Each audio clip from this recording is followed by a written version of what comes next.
All right. So Amy, Yes. you call this visual intelligence, Yes.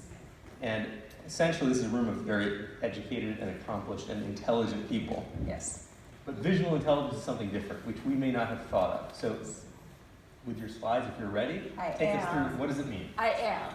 Well, first of all, thank you for having me. It's really an honor for me to be here today. And before I tell you anything about what I do with the FBI and the CIA and my police officers, I'm going to put you all to work. Whoops. Okay. I'd like you all to raise your right hand in the air, please. Now, when you see something absolutely definitive and unequivocal in the slide that I've put up, something that you could describe to somebody who was not looking at it, I want you to put your hand down. Definitive and unequivocal. Now, the majority of you still have your hands up, so those of you who still have your hands up, I'm going to tell you that you're looking at a mammal.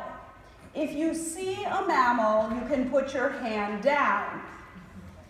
Now, for those of you who still, I see some hands going up, some hands going down, people don't know what to do. Now, for those of you that still have your hand up, I'm going to tell you that there's a four-legged mammal in the slide. If you see a four-legged mammal, you can put your hand down. Now, you can all put your hands down. I told you you'd be tested. Now, what you were looking at was a cow.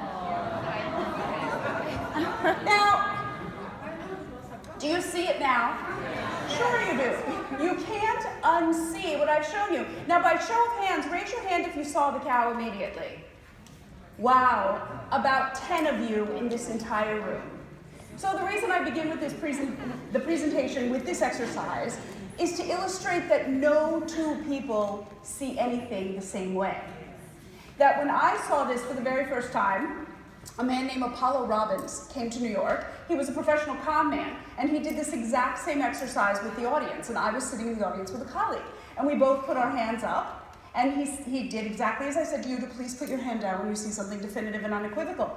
My colleague put her hand down immediately, and I'm looking, and I thought this was a platypus, or this was a kitten, or there was an owl, and I saw nothing. And she leans over, and she said, I can't believe you don't see this. And I began to sweat and get nervous because this is what I do for a living. So I begin with the premise that no two people see anything the same way. Very interesting. Now, you do this with even doctors, medical students, Yes. right? Yes. And I know you're going to take us through some more slides in a second, but just give us the context. Where would this apply in let's say, medicine? The program began, I am a recovering attorney and I am an art historian. I put the two together. And I started the program for medical students. It was not originally my idea. It came from Yale, the Yale Center for British Art. The idea was, let's take medical students out of the hospital, out of the clinical setting, bring them to an art museum, teach them to analyze a different picture using art as data so that when they go back into the hospital, they'll see their patients in a different light. The idea was to clean their lenses on the glasses through which they saw their jobs. So the idea that I took from it, we go through the cow again, if you look at the painting on the left by Articulation, the idea is change the way you look at things and the things you look at change. So if you look at the painting on the left, you have a bowl of vegetables, but when you turn it upside down, it's a face. Change the way you look at things and the things you look at change. So I had been doing the program for medical students for a number of years, and one of my friends, I was telling them about the narrow vision that my medical students had, and one of my friends said, why aren't you doing this for people who really need observation skills? I said, like whom? He said, like homicide detectives. And I thought, why am I not doing this for homicide detectives? So I picked up the phone and I called the New York City Police Department, and I said, I have a great idea. It took me 7 transfers. Nobody knew what to do with me until I got to the right person. You literally cold called the NYPD. I cold called the NYPD. I got to a deputy commissioner who heard what I said because he said to me on the phone, Miss Herman, if this is such a visual thing, why are we on the phone? So I invited him to the Frick Collection where I worked in New York City, and 6 months later, every newly promoted captain in the NYPD had to take this course with me. And when it was on the front page of the Wall Street Journal, my world exploded, and I got calls from agencies, companies, first responders from all over the world saying, come teach us to see like those cops in New York. And did those cops, freshly graduated, do any better than us? You know what, they miss the cow all the time, don't feel bad. But what's been very interesting is I have had the honor and privilege of sharing this program across the professional spectrum. And what I have learned is everyone who takes my class already has really good observation and perception skills. The consistent breakdown across the spectrum in finance and industry and in medicine and the intelligence community is the effective communication of what we observe. We get lost, especially across the cultural landscape. I've sat in on your course, on the sessions this morning. Everyone's talking about perception, what we perceive to be the situation. The problem is not the perception, the problem is communicating what it is that we perceive. Interesting. So in other words, two people can see the same picture, actually see it in the same way, but maybe communicate it differently to a third party. Absolutely. They come away with a fundamentally different presentation, a different perception of what it is that they're looking at. So by using art as data, I take people out of their comfort zone. 99% of the people with whom I work are not looking at art for a living. I take them out of their comfort zone, teach them to analyze painting, sculpture, and photography, and think about the skills of critical inquiry, the skills of asking questions. How do we frame the questions the right way to elicit the information that we need? And to recognize that no matter how similar two situations might be, no two people, no two problems, no two investigations, no two economies are ever the same. And how we articulate the similarities and differences between these two works of art. It's not that just that the one on the left has 6 people and the one on the right has 5. The color palettes are similar. There are pipes in both. There are hats in some, no hats in the other. We don't need to worry about artists or periods in art history. I'm using art as data. I'm not using it substantively, if that makes sense. It does. It does. So when you talk with someone, let's say in the intelligence community, and they were to look at these two, do the way they perceive it, is it different than the way people, let's say, in industry might? It is very different because I do a lot of work in surveillance. I know that people say you do a lot of work in surveillance. With people who are watching, and you can imagine in our world of counterterrorism and what the intelligence community is facing on a daily basis, how we articulate not just what we see, but how do we talk about what's missing? And in my world, that's called the pertinent negative. How do you articulate not just what you observe in a scenario, but articulate what's not there to actually give a fuller picture of what it is that you're looking at? What's missing from this picture? Exactly, the pertinent negative. Interesting. And thinking again about this audience, it might be useful just to talk about the doctor's example. What would a doctor who is visiting a patient, what might they miss? Yes, well, one of the doctors with whom I worked 14 years ago to put this program in place, he said that when he walks into a patient's room, the first thing he looks at before he reaches for the chart, what's on the patient's table next to them?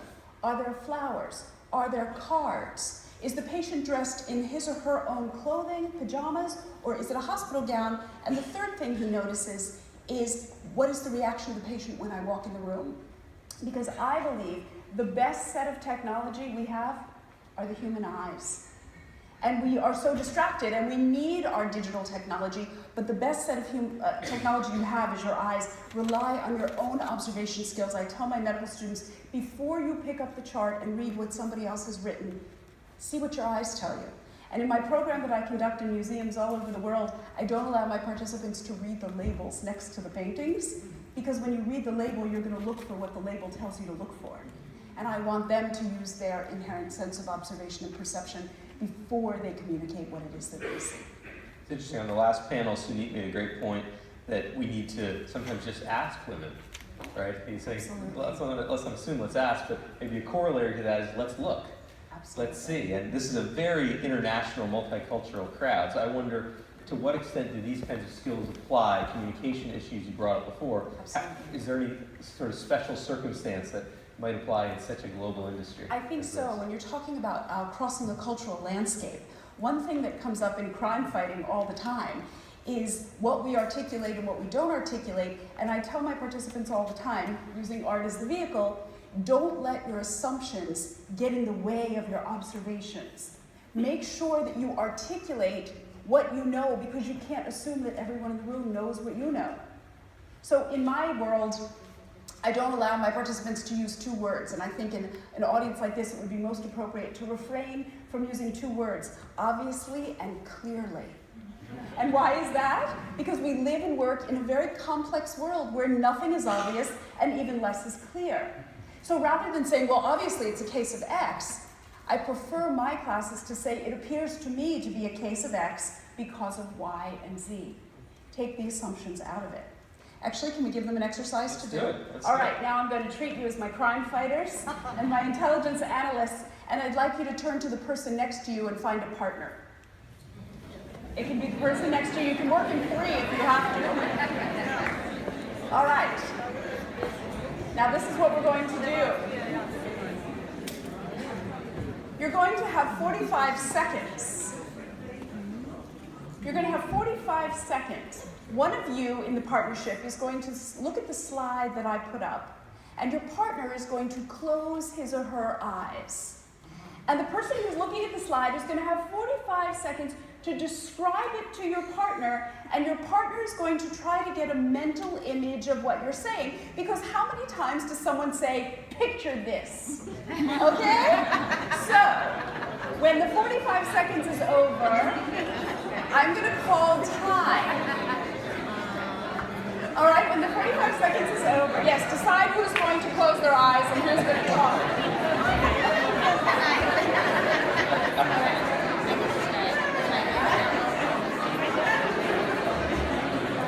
All right. All right. Now, here are your instructions. Here are your instructions. One person's going to close his or her eyes, and the partner's going to have 45 seconds to describe the slide that I put up there. The listener can ask questions of the describer, but when 45 seconds is up and I call time, listeners, open your eyes, all talking ceases, and I'm going to direct my questions to the listeners only. You got it? All right, half the room, shut your eyes. Cover your eyes, close your eyes. No peeking. All right, ready? 45 seconds to describe the following image. Ready, go.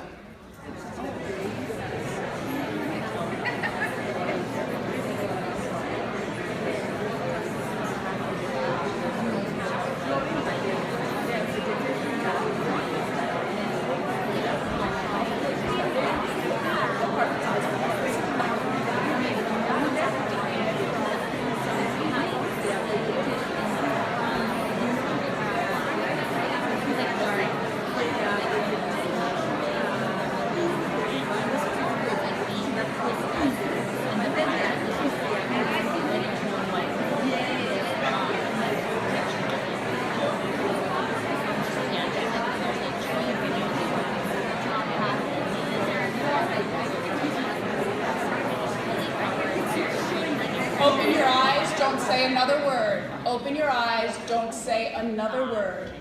Listeners, one of these paintings was being described to you, and I'm going to ask you to raise your hand when I point to the one that you think was being described. There is no kicking, pinching, or hitting on the part of the describers when I point to the correct image. So listeners, how many of you believe this was the painting being described to you? Raise your hands. The one in the upper left-hand corner. All right, hands down. How many of you believe it was the bottom picture that was being described to you? Hands up. Hands down. And how many believe it was the upper right? There it was.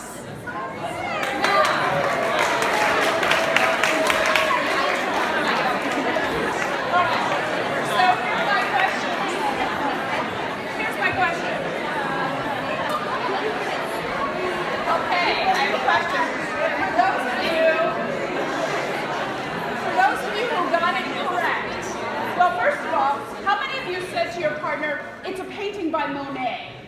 Guess what? They're all by Monet. That's not going to help you. Here's my question. For those of you who got it correct, tell me what your partner said so you knew it was the correct one. What did she say? She said there was sunshine, and that was the only one for you for sunshine. What did your partner say? Yellow, red, and that was the only one, yellow, red. What did your partner say? Yellow and late afternoon. Yellow and late afternoon. Good. What did your partner say? She said 2/3 of the bridge. All right, I want to share something with you. And I don't want any of you to feel bad, and I'm only standing because it's a better way for me to illustrate this. All of those answers were fine and sufficient and very good. But if any of you had said to your partners, you know, I'm looking at the slide, and there's a white border on the right side and the bottom, your game is over. Now, I know what you're thinking. You're thinking, that's stupid. You're thinking, you asked me to describe a painting, and now you're talking about a white border. But let me tell you that I have been doing this exercise with my classes since 2004. And in the 11 years that I've been doing that, 6 pairs of people have mentioned the white border in their description. 3 of the 6 have been United States Navy SEALs. What does that tell you? And when I have asked them, why did you include the white border in your description, do you know what they said? It is a matter of life and death for us to use every bit of information we're given. So the takeaway for you, and I can sit down now, sorry. The takeaway for you is to use all the information that you have. Even though Deborah said in the last presentation, and I couldn't agree with her more, that less is more and clear is better. Take all the information that's available to you, because you never know when it's going to be the game changer. There's always time to get rid of it later. So when I do my program, we have interactive exercises like this all the time, not only to test how well we look and how well we perceive, but how well are we communicating what it is that we see. By the way, by my math, my observation, about 80% of you, maybe more, who were describing this to your colleague used your hands. And their eyes look And some of you, I mean very dramatically,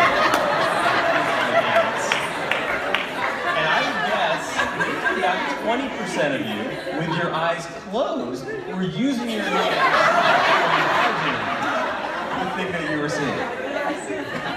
Yes, it's true, and it happens all the time.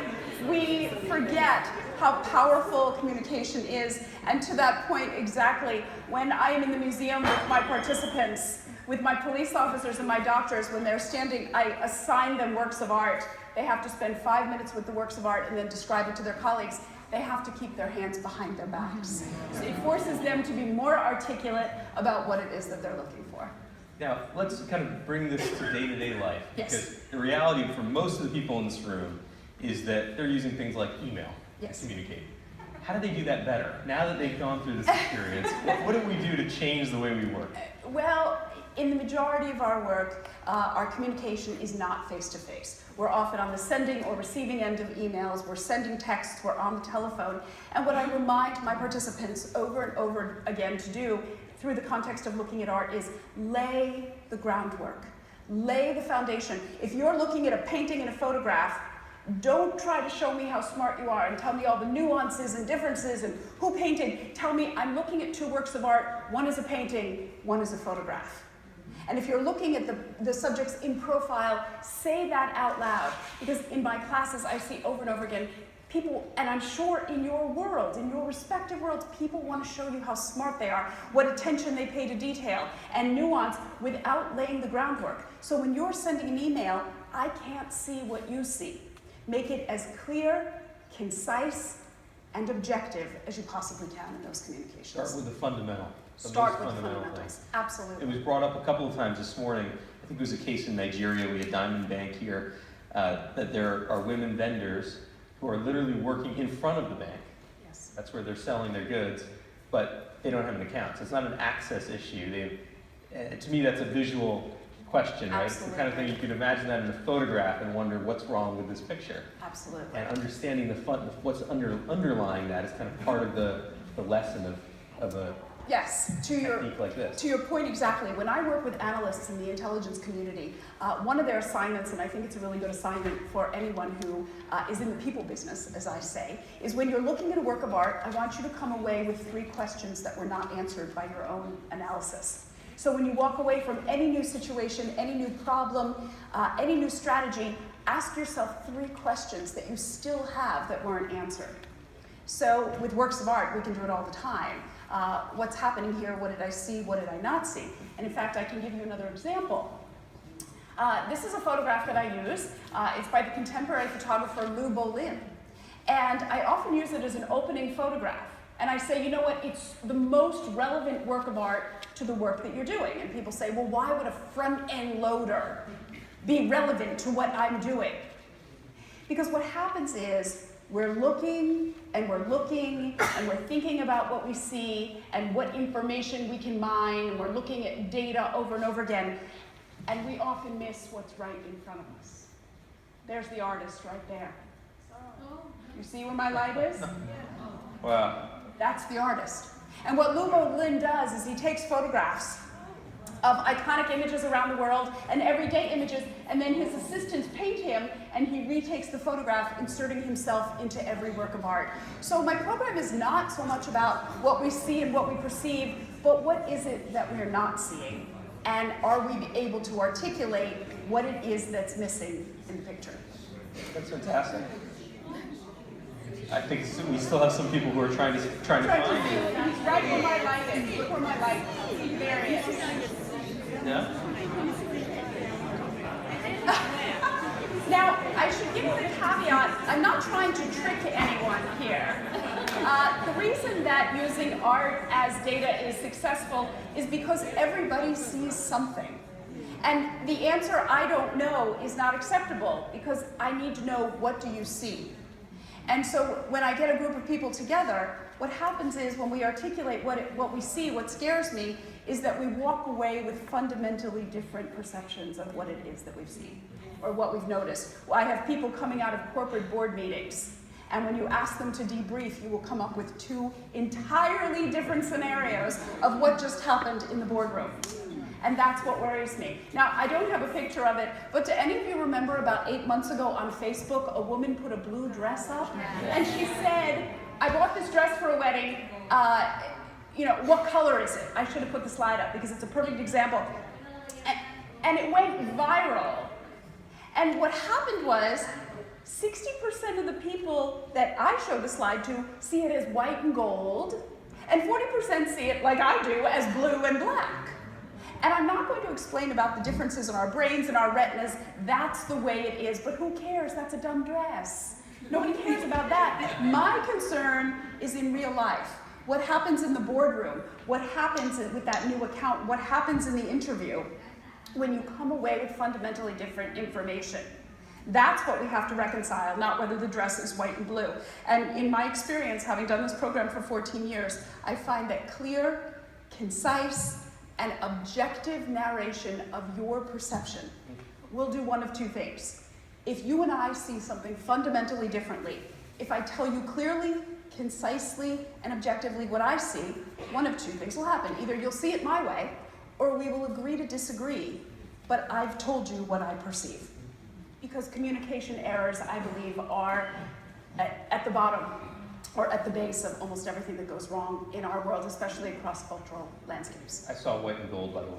Yeah, I saw blue and black, so. So, do you see the world differently now? Versus the rest of us who aren't thinking in this way until just a few minutes ago. When you come into an event like this, when you meet people, are you observing in a different way than we are? I am. My standard presentation is 3 hours, so I wanted to get about half an hour in to give you all an idea of what you see, what you don't see. And I'll share with the audience what I've shared with you. Yeah. I have very short hair because I'm a cancer survivor. And thank you. Because the experience fundamentally changed how I see the world and how I perceive of not only the artworks that I use, but different people's perceptions in different professions. And how people react when I had a wig on, as to when I had no hair on, and how I react to the people around me. Visual intelligence is very compelling.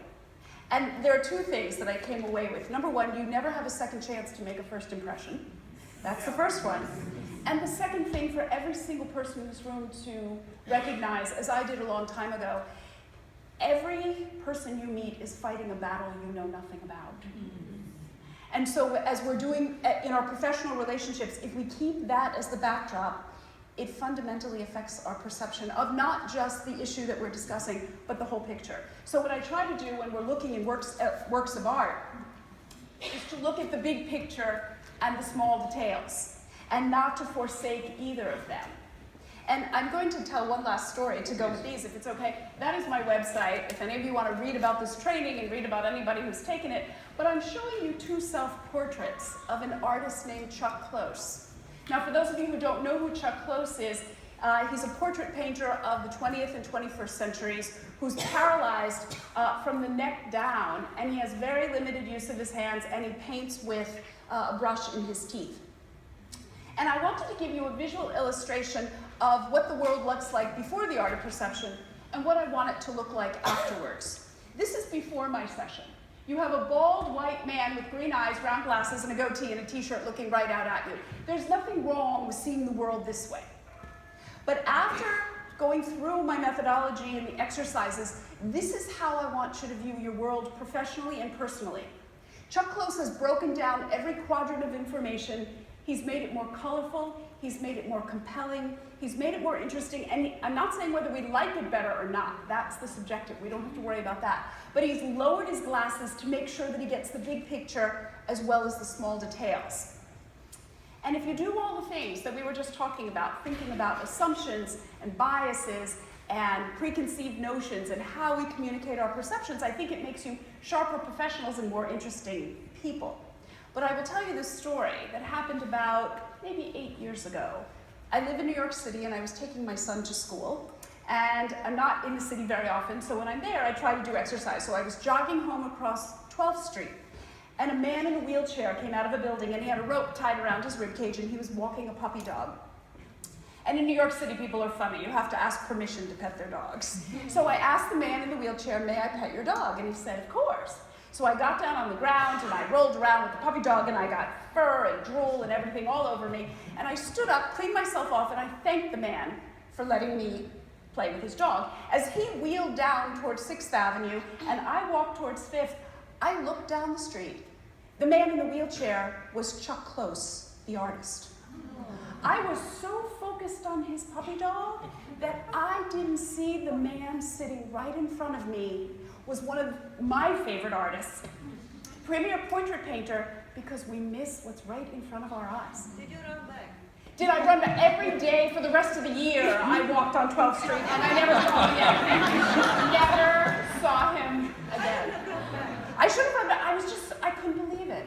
I couldn't believe it. Here I am training people in observation and perception, and Chuck Close wheeled right by me because I was playing with his puppy dog. There's a whole world out there, and what I'm trying to do one group at a time is help people see not only what's right in front of them, but not forsake the big picture and see the small details. If you remember that story from this morning that Selena told, she said she was in that focus group, and it was a focus group about getting women access to finance, getting them bank accounts, and she saw something wasn't right. So this woman was crying. And later we learned from her discussion this morning that actually this woman was a victim of domestic violence and had all these other things happening in her life. And I think that's the basic reality, and maybe the connection why Women's World Banking wanted to bring you here today, is to understand that the clients out there that we're out there to serve, they're not just a number or a statistic, they're a full person. They are a whole And we've person. got to understand that. So Absolutely. Thank you so much for bringing that Thank you. sense to all of us and opening our eyes. This has been fantastic. Oh, thank you. And can I mention 2 things to tell you.